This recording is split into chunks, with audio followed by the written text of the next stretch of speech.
오늘은 영적 공동체의 질적 특성, 영적 공동체의 질적 특성. 이제 우리가 이 민수기 1장으로 들어와서는 지금 인구조사를 하고 있는데요. 바로 그 이스라엘 그 백성들 중에서도 이제 20세 이상 된 남자들의 숫자를 헤아려라. 거기에는 다 하나님이 이제 뜻하신 바가 있는 거예요. 그런데 이 숫자를 헤아리라고 한 때가 언제냐면 출애굽한 지 2년째가 되는 2월 1일 날이라고 그랬어요. 그러면 출애굽을 한 그 때부터 이제 첫째 해에 1월이 시작된 거거든요. 그러면 지금 인구조사를 하는 날은 둘째 해 2월 1일이니까 이제 만 1년이 지나서 이제 가나안 땅으로 출발하려고 하는 겁니다. 출발을 하면서 먼저 전체 인구조사를 하고 다 조직을 완비하고 그 다음에 그들이 이제 그 조직대로 아주 질서 있게 이제 광야 생활을 하게 하는 거예요.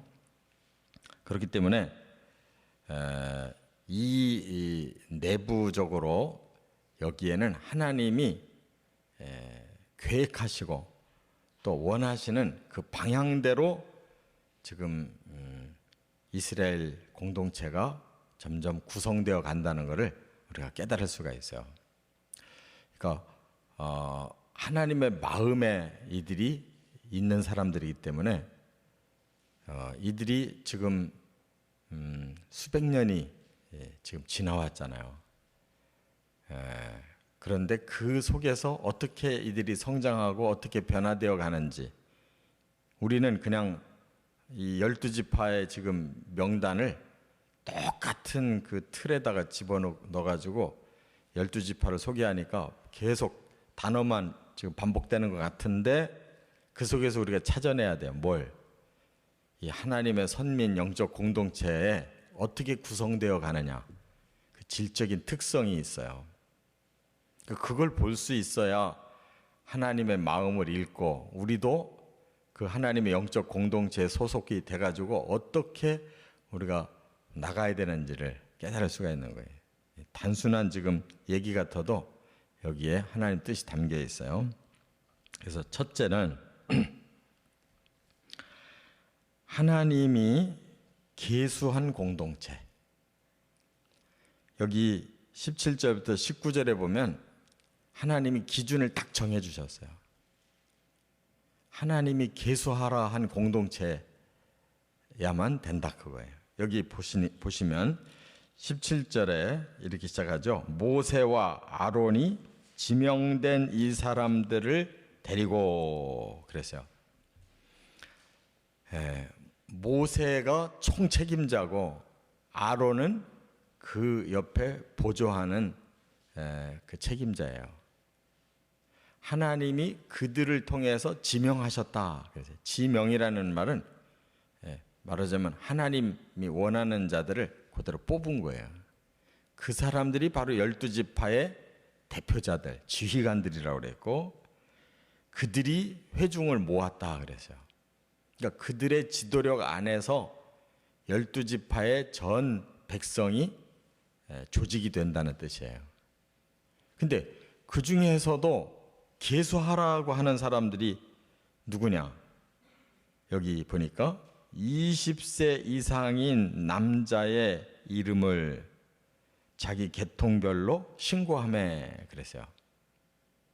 그러니까 하나님이 이름 명단을 그들로 하여금 신고해서 받아서 인원을 체크해라 한 규정이 딱 있어요. 이게 중요하다 그 말이에요. 이들이 20세 이상이면서 하나님의 분명한 선민이어야 되고 하나님이 조직을 통해서 그들이 다 신고가 돼서 최종 집계된 그 이름들이다 하는 거예요. 그럼 여기에 빠진 사람이 누구냐? 여자들이 빠지고 아이들이 빠졌어요. 20세 미만이 다 빠졌어요. 그 다음에 또 누가 빠졌느냐? 여기 이스라엘 선민만 있는 게 아니에요. 이스라엘 선민과 같이 우리가 살겠다라고 나온 많은 잡족이 있었다 그랬어요. 이 출애굽기에 그 12장으로 넘어가 보면 중다한 많은 잡족이 따라 나섰다 그랬어요. 그러니까 그들은 본래 선민이 아니에요. 그냥 우리는 당신들과 함께 가고 싶습니다. 그래서 덤으로 따라 나왔는데 이 사람들이 잡족이라고 그랬어요. 말하자면 여러 민족이 그 이렇게 이스라엘하고 같이 가겠다고 따라 나섰고 그들이 많았다고 그랬어요. 그런데 하나님이 이들을 계수하라 소리를 안 했어요. 이게 중요한 겁니다. 왜냐? 앞으로 이 진행되는 과정을 보면 이 광야 생활이 총 40년 걸렸죠. 지금 1년 지났어요. 하나님 본래 계획은 앞으로 광야 생활 1년만 하면 만 2년이면 가나안 땅에 들어가게 하려고 했어요. 그런데 벌써 그 1년 사이에 1년은 이미 지났고 지금 출발해서 그 1년 만에 들어가려고 했는데 그 사이에 이미 반역이 일어나고 많은 문제가 일어나요. 그 민수기에 지금 반토막이 그 얘기예요. 그 다음에 이제 마지막 부분을 또 나머지 반토막을 또 말씀을 하고 있어요. 그러니까 그 많은 문제들이 왜 일어나느냐. 물론 선민들도 범죄한 게 있지만 그 배후에서 이 잡족들이 굉장히 많은 분열을 일으켜요. 뒤에서 불평, 불만하고. 그래서 구체적으로 일어나는 사건들이 이 민수기 11장에 이제 나옵니다. 그들이 어떻게 분위기를 흐리는지를. 그러니까 우리가 영적으로 하나님이 지명하고 하나님이 계수하는 그런 선민 안으로 들어와야지 그 주변 머리에서 같이 있다고 해서 하나님 사람이 아니라는 거. 그러니까 우리가 계시록에도 보면 생명록이 있잖아요. 생명록, 생명책. 천국에 들어가는 사람들은 그냥 같이 믿었다고 이렇게 다 싸잡아 들어오는 게 아니에요. 그 속에서 생명책에 기록된 자만 천국에 들이고 그렇지 않은 자들은 다 멸망하는 거예요. 그러니까 우리가 겉으로 신앙생활을 해서는 아무 소용없어요. 나는 어느 교회에 소속된 아무개다. 그게 문제가 아니에요. 하나님이 보실 때 그 질적으로 너는 내가 인정하는 선민이다.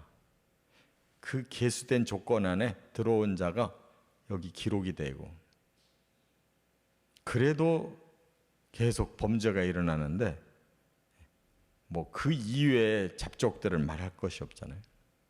그래서 우리는 하나님이 계수한 그 공동체가 돼야 된다는 거 깨달아야 될 줄 믿습니다.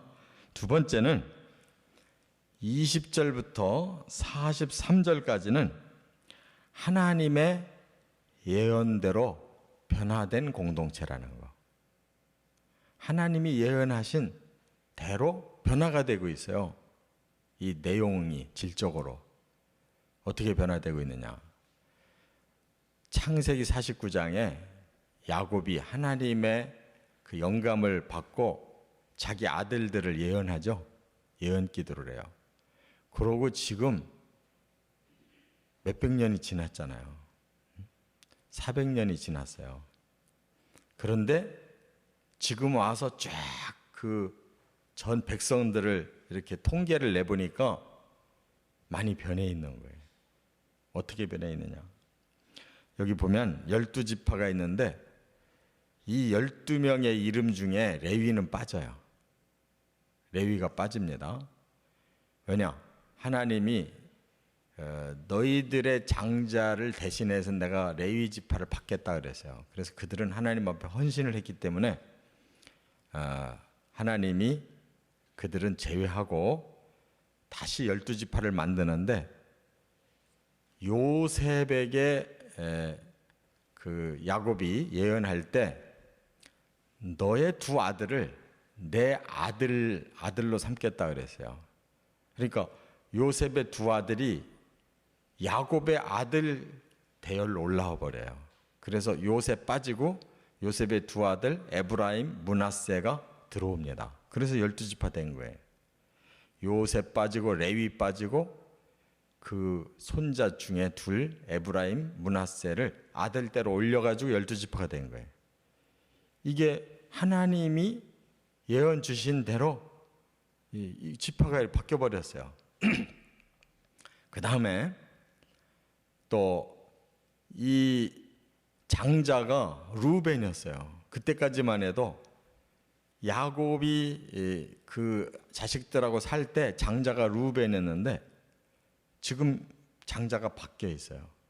누구냐면 유다 지파로 바뀌어 있는데, 여기 그 순서는 루벤부터 이렇게 시작해서 유다가 네 번째지만, 이거는 처음 그 야곱의 아들들의 태어난 순서로 지금 여기 돼 있지만, 내용을 들어가 보니까 유다 지파는 이 12지파 중에 제일 인원이 많아졌어요.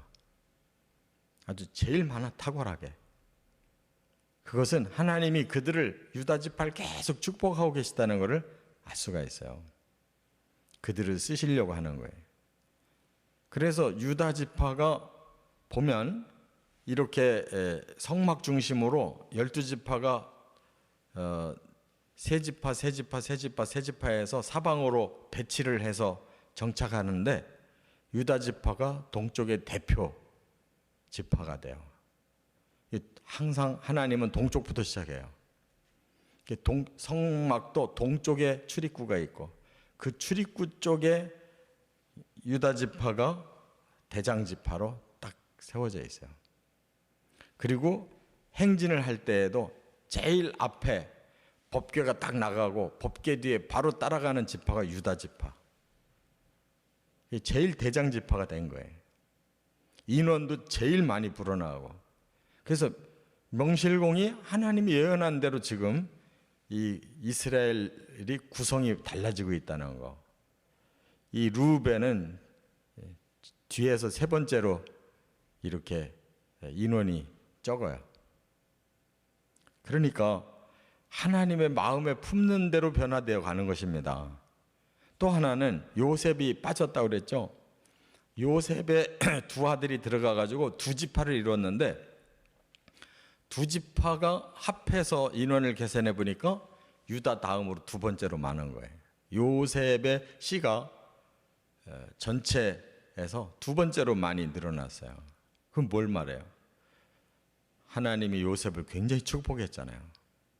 그리고 또 두 손자를 안수해 줄 때 손을 어긋맞겨서 작은 아들한테 오른손을 얹어서 기도해 줬잖아요.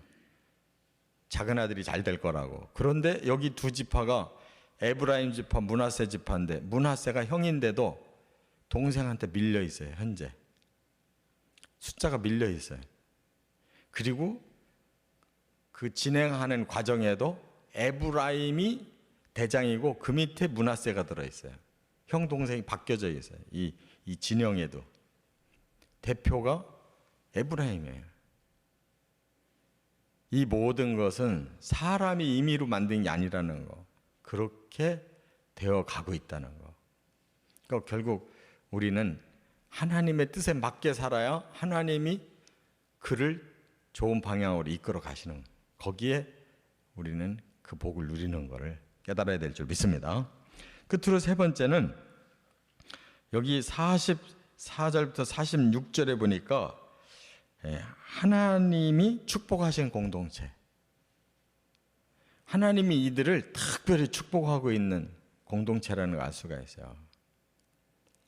왜 그렇게 생각이 됐냐? 여기 46절에 뭐라고 그랬어요? 계수된 자의 총계는 60만 3,550명이었더라 그랬어요.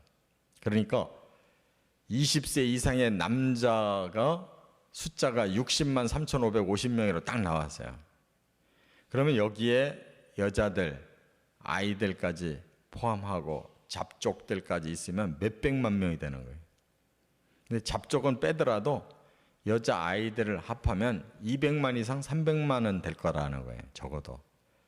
그런데 이 통계학상 인류가 400년 만에 70명에서 200만 이상으로 늘어날 수가 없대요. 자연 증가로는 그렇게 나오질 않는데요. 그러니까 뭘 알 수 있냐면 그들이 애굽에 들어와서 그렇게 처음에는 보호를 받다가 나중에는 막 고통을 받고 종살이를 하는데도 하나님이 오직 거기에 목적을 주신 것은 인구 불어나게 하는데 목적을 주셨어요. 그래서 출애굽기 시작할 때 우리가 예를 들면 알 수 있잖아요. 막 산파들이 아기들을 히브리 여인들이 아기들을 낳게 할 때 나라에서는 막 남자 낳으면 죽이라고 하는데도 그냥 히브리 여인들이 아기들을 막 너무 잘 낳아가지고 건강하게 그래서 막 불어난다는 걸 표현하고 있잖아요. 그러니까 하나님께서 축복하려고 하는 자들이에요. 왜냐하면 그들을 통해서 하나님이 구원하시고 축복하시는 그런 이 세계를 이들을 샘플로 보여주려고 하셨기 때문에 이들이 뭐 잘나서가 아니라 하나님이 축복하니까 만들어지는 공동체였다는 거예요. 이 예표로 쓰시려고 이 선민이 뽑힌 거예요. 그래서 이스라엘이라고 하는 민족은 하나님께 뽑힌 자기 때문에 쓰임 받는 거예요. 그게 바로 축복이에요. 우리도 이 땅에 살다가 천국 가면 뭐 우리가 잘나서 가는 게 아니잖아요. 그냥 뽑히니까 가는 거예요. 축복하겠다고 하실 때 우리가 순종했을 뿐이에요. 이와 같이 우리가 하나님의 그 축복받는 공동체가 되어가도록 잘 순종하고 하나님의 그 축복을 누리시기를 주의 이름으로 축원합니다.